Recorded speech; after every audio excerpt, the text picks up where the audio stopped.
Bismillahirrahmanirrahim. Assalamualaikum warahmatullahi wabarakatuh. Kali ini di video pertama ini saya ingin menjelaskan atau mendemokan aplikasi klinik. Aplikasi klinik ini saya bangun di salah satu universitas di Bandung, sehingga skopnya hanya mahasiswa dan pegawai saja. Yang apa aja yang ada di dalam fitur ini? Fitur dari aplikasi ini adalah ada pendaftaran, ada kategori obat, ada supplier, ada barang. Nah, barang ini maksudnya adalah obat. Kemudian ada data obat yang kadaluarsa. Kemudian ini ada mutasi keluar, ada mutasi masuk. Untuk barang keluar ini belum diaktifkan. Kemudian ada retur. Dan terakhir ada laporan stok bulanan. Nah, pertama di aplikasi ini, di setting ini ada multiple user, yaitu super admin dan pendaftaran. Kalau super admin itu menyangkut seluruh aplikasi, maksudnya seluruh fitur di dalamnya ada. Sedangkan pendaftaran hanya menu yang berkaitan dengan pendaftaran. Kemudian di sini data pasien. Nah, karena skupnya ini ada di lingkungan kampus, maka di sini saya menambahkan jenis pasien. Yang pertama adalah pegawai, yang kedua adalah mahasiswa. Nah, untuk mahasiswa ini saya udah disinkronkan dengan data sistem akademik yang ada di kampus. Jadi kita hanya mengambil datanya aja dengan cara memasukkan NIM-nya. Sedangkan data pegawai kita belum mensinkronisasinya dengan kepegawaian, sehingga kita membuat dengan manual. Oke, kita contohkan caranya. Kita misalkan membuat data pegawai yang baru, kita ini kosongkan aja dulu. Kemudian di sini klik ini. Nah, ini jenis pasiennya pegawai.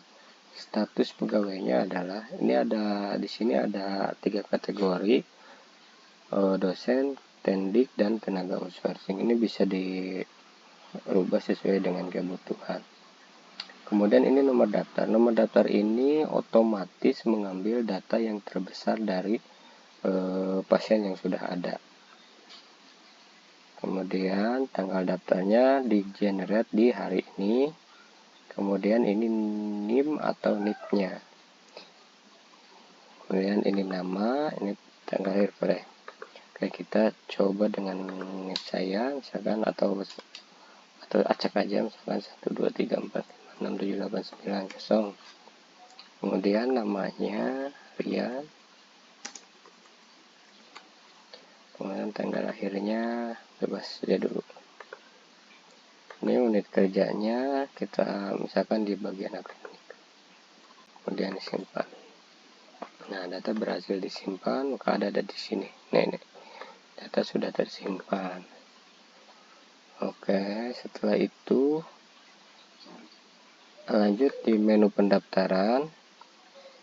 Nah, di sini link ini mengambil dari data yang ada di sini, di data pasien. Jika data yang di dalam data pasien ini tidak ada, maka tidak bisa dimasukkan di sini. Misalkan yang barusan Rian. Udah banyak. Nah, ini udah ada 2, tapi ini nomor pendaftarannya beda. Nah, yang barusan diinputkan adalah yang ini. Nah, di sini jenis layanannya apa? Misalkan kita mau periksa ke dokter, atau hanya minta obat, atau hanya minta surat keterangan sehat. Tinggal dipilih di sini. Misalkan periksa ke dokter, kita daftar. Nah, ini sudah masuk. Nah, ini ID pasiennya, kemudian nama pasien, tanggal daftar, dan ini jenis layanannya. Nah, si data pendaftaran ini otomatis akan masuk ke farmasi. Farmasi adanya di sini, di transaksi keluar. Nah, ini. Nah, di sini si farmasi langsung diklik detail. Nah, di sini pilihkan obat apa saja yang akan diberikan ke pasien. Nah, ada yang dilewat di sini. Sebelum masuk ke sini, harusnya itu dari pendaftaran itu masuk ke dokter. Karena di kita itu belum ada yang layanan si dokter itu menginput rekam mediknya, maka ini dilewat. Tapi di sini bisa diisikan rekam mediknya secara manual oleh pendaftaran. Nah, misalkan si dokter itu udah ngasih rekam mediknya ke maksudnya udah ditulis di kartu. Nah, si admin yang bagian pendaftaran itu nginputin rekam mediknya di sini. Misalnya diagnosanya apa, pengobatannya apa, keterangannya apa yang disimpan. Oke, kita kembali lagi ke transaksi keluar. Nah, ini klik detail. Nah, di sini cari obat yang akan dimasukkan. Misalkan ini Enkasari, misal. Ini jumlahnya berapa? Ini stoknya ada 7, maka kita tidak bisa memasukkan jumlah lebih dari stoknya. Misalkan 8, dia tidak bisa. Sistem akan menolak bahwa stoknya tidak cukup. Kemudian kita masukkan misalkan 2 atau 1. Kemudian tambah. Nah, setelah ini si stok ini si jumlah ini tidak akan mengurangi stok barang, stok obat yang ada di sini. Sebelum si admin mengklik simpan ini. Oke, ketika disimpan maka data sudah selesai semua. Nah, kemudian di dalam fitur obat, nah ini di sini ada kategori obat. Ini bisa ditambah, edit, dan hapus. Ini data yang ini bisa diedit, tapi tidak bisa dihapus.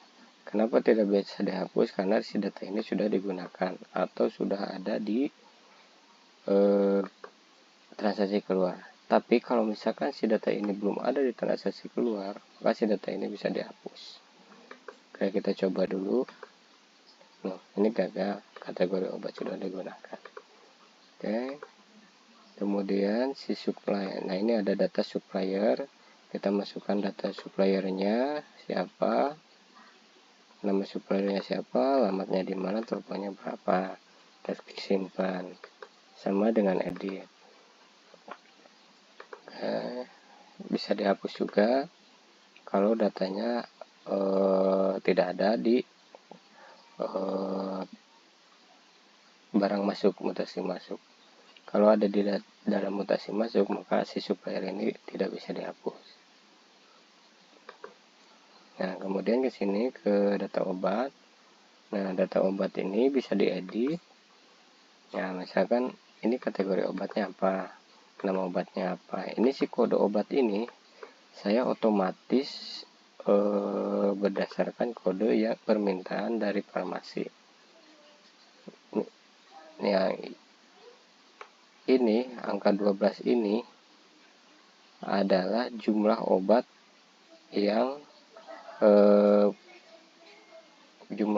yang masuk. Kemudian yang S ini dia adalah nama obat, diambil 2 angka dari nama obat. Kemudian si angka 1 ini dia jumlah bukan jumlah, ini adalah urutan dari nama obat ini. Misalkan si awalan huruf S itu ada berapa. Kalau misalkan ada 1, dia 1. Kalau misalkan ada 2, maka setelah 1 dia menjadi 2. Kayak gitu. Contoh, misalkan kategori obat analgesik. Nah, ini udah langsung 48 karena si kategori obat itu ada 48, yang analgetik itu ada 48 obat, 47 obat. Nah, yang sekarang yang ke 48. Misalkan apa ya nama obatnya? Yang bebas lah. Bebas. Nah, kayak ini. Kayak bisa disimpan. Oke. Nah, si stok ini kenapa di sini nggak ada stok? Nah, si stok ini masuk atau berkurang dipengaruhi dari mutasi keluar yang tadi, kemudian di mutasi masuk. Nah, kalau mutasi masuk ini si supplier ngirim obat ke klinik. Nah, misalkan si suppliernya ini, kode transaksinya misalkan ini invoice-nya berapa, misalkan yang bulan aja, nama bulan sekarang misalkan Agustus tanggal 8 misalkan.